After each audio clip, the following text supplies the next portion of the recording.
Okay, so for our next movement, we're going to talk about our cleans. So we have a position 1 and a position 2 clean that we're going to talk about. And we always start with the position 1 clean. That's just our beginner series, and that's what we work on while we're transitioning with our clean deadlift. Okay, so our position 1 clean is a soft knee just like that RDL. We start in this position right here. Okay, we're gonna have that bar just like our beginning of our RDL, but instead of going down for our transition, we're now gonna push up. Okay, so everything is the same. We set our feet hip width, we grab the ground, we have tension through our lower body, our torso is nice and tall, our back is engaged. But what we're gonna do now is push straight up as hard as we can. From here, we go like this. Push, stick and catch, okay? The reason why we do this is because when we're coming from our full clean from the ground, if you go straight legs, you're gonna bounce it off your legs if you're only using your hips. That's why we work on that transition. We don't want it to bounce off our legs. What that's doing is putting that bar out of our center of gravity, and likely we're gonna have to compensate by jumping forward to catch, or we're just not gonna get it in general. It's gonna be a harder movement. Everything is stronger in a straight line and closer to our center of gravity. So we work on that transition to get to here, so it's right over our center of gravity. We jump it up, we get under it. Then we're right in a front squat, we stand it up, boom, power clean done, okay? So, our position 1 clean, I'll show you from here. So it's the same setup with the RDL. When you get it out of the hooks, pick it, take your step, okay? I'm gonna set my feet, engage my back. What I'm gonna do from here is jump as high as I can. I don't wanna just dip and go. I'm going straight up.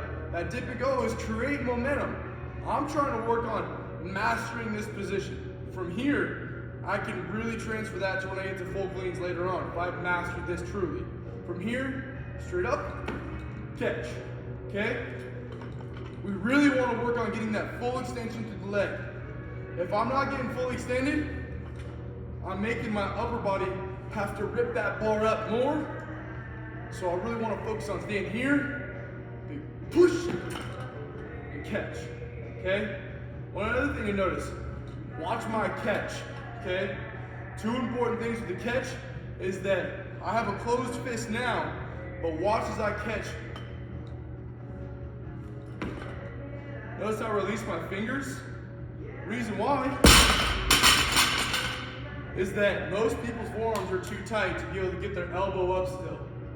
If I have that bar resting in my fingers, I can't get it up because we're likely to have tight forearms. So you release, and it'll actually help get that bar up, okay? If you're an Olympic athlete training for the Olympic movements, you're gonna actually work on your forearm flexibility. That way you can still keep that closed fist with the elbow staying up, as well as your lat mobility. That way you can still drive up without it being limited, okay? Another thing about the catch is that when we catch, we should be in a front squat, okay? The key points about when we start our front squat is what? Our heart should sit, right? So as I jump and stick, I'm grabbing the ground with as much tension as I can so that force can transfer through. If I don't, I'm likely to be here, and that's gonna be harder. I'm likely to actually let my knees come forward compared to using my hips, okay? So I'm gonna jump, grab the ground. Big proud chest, just like that front squat, okay? My forearms are released. That's where I get up to. So, show you again. Clean deadlift up. Start position 1. Big push, catch. Reset. Push, catch. Okay? That is the position 1 clean. You always start there. Next, we work towards a position 2 clean. That's including the RDL of our power clean series. So from there, we get back to our position 1. Everything is the same as our setup right here. Knees over toes, or sorry, not knees over toes. Our feet are engaged. We're gonna now rock down to our RDL and then transition into a clean. I released my whole hand that time. I still want to keep the bar attached to my wrists compared to letting it completely fly off. So that was an example of a poorly done rep. Let's do a good rep. From here, RDL down, come up, and catch, okay? I'm still transferring through to that position one.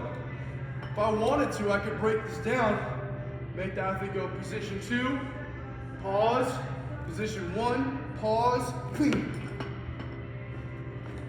Eventually, after you do that, position two, full.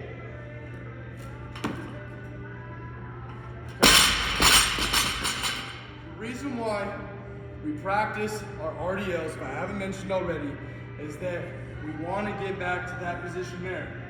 Because the hardest part is finishing all the way through. When we get to a heavier weight, a lot of times your hips might rise too fast and you're likely to just bump it with your legs. Like I said before, if we do that, that bar's getting out in front of us. We're gonna have to work a hell of a lot harder to get that bar. Also, it's out of our center of gravity. We have to compensate. So, coming forward. Okay? So, getting to here and working vertical is important. So, you're gonna start with a position one clean. Work your way to a position two, maybe with a pause. Pause, go. Then to a position two, pause, go. And then full position two, or hand clean is something we call it, okay? Key factors are always gonna be setting your feet in the right spot, but also your arch is set to transfer that power up to your hip. Your torso angle, I didn't talk about this very much, but when you're in your position one, you wanna be nice and tall.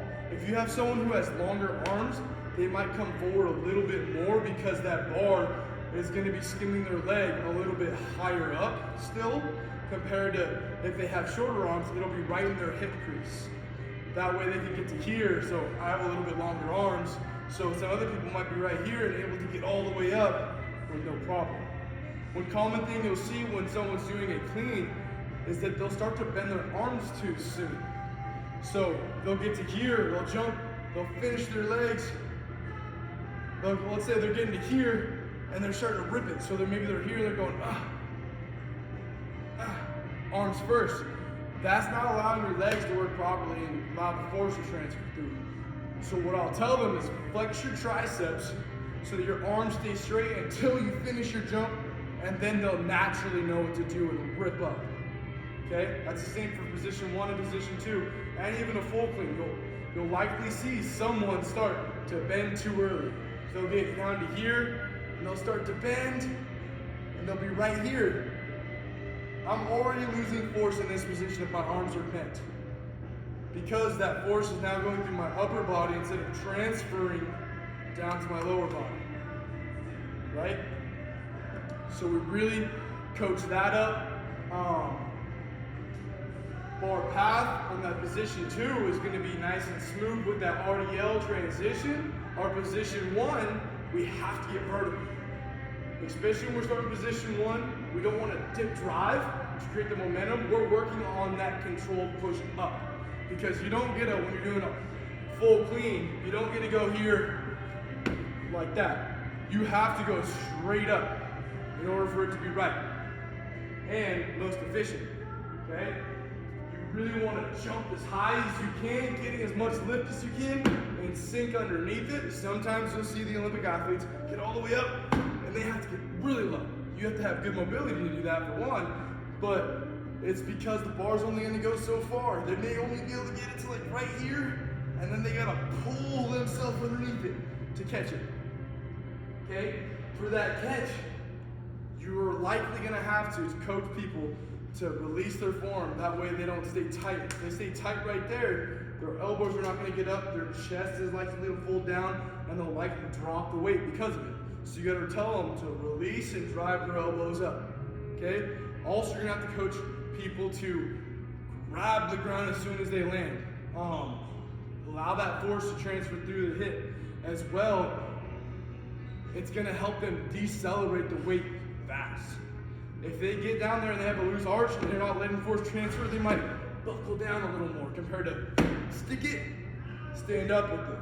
That's the most ideal thing, because not only is a clean really good for explosive movement, but it's really good for deceleration. Because you're really having to jump as high as you can and then stop. You want to stop it. That way you don't get broken down and have to come back up. You can stop, get that front squat, stand up with it. Okay? So the biggest thing with the clean is that we have to get back to that position like the RDL from right here and push straight up, getting as high as we can and sink underneath it. And for that position too, our back has to be engaged. We're not letting that bar get away, just like the RDL. And we come back smoothly. Okay?